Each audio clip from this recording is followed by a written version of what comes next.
Short trick নিয়ে। এটি সাধারণত নিট জেইতে খুব বেশিরভাগই আমরা দেখতে পারি, যেটা অনেক টাইম নিয়ে নেয় নিট জেই অ্যান্সার, কিন্তু আমরা এটা শর্ট ট্রিকের মাধ্যমে করব। তো দেখো, এখানে একটা ব্লক আছে, তার নিচে আরেকটা ব্লক সুতো দিয়ে ঝোলানো আছে। যদি সুতোটা কেটে দেওয়া হয় তাহলে এই কেটে দেওয়া হয় তাহলে এই এই যে নিচের ব্লকটা একটা এক্সেলারেশন নিয়ে নিচের দিকে নামবে ডিউ টু গ্র্যাভিটি, যেটা হচ্ছে জি।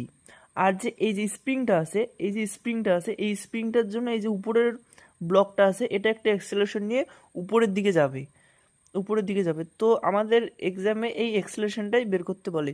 তো এটা আমরা আজকে একটা শর্ট ট্রিকের মাধ্যমে জেনে নেব। তো এক্সেলারেশন কি? শর্ট ট্রিকটা হচ্ছে তোমার রিমুভ ফোর্স বাই এম, মানে হচ্ছে মাস। তো রিমুভ ফোর্স হবে এখানে এম জি, আর মাস হচ্ছে টোটাল, এটার মাস হচ্ছে 5 জি। তো এখানে রিমুভ ফোর্সটা আমরা কীভাবে বের করলাম? আমরা জানি F equal to M A, তাই তো?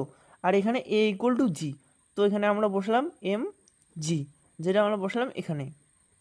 তো জি, তাহলে আমরা জি কাটলাম, তো m/5 মিটার/সেকেন্ড স্কোয়ার এটার এক্সেলারেশন। তো এটার এক্সেলারেশন কি বেরোলো? এটার এক্সেলারেশন বেরোলো হচ্ছে m/5 মিটার/সেকেন্ড স্কোয়ার।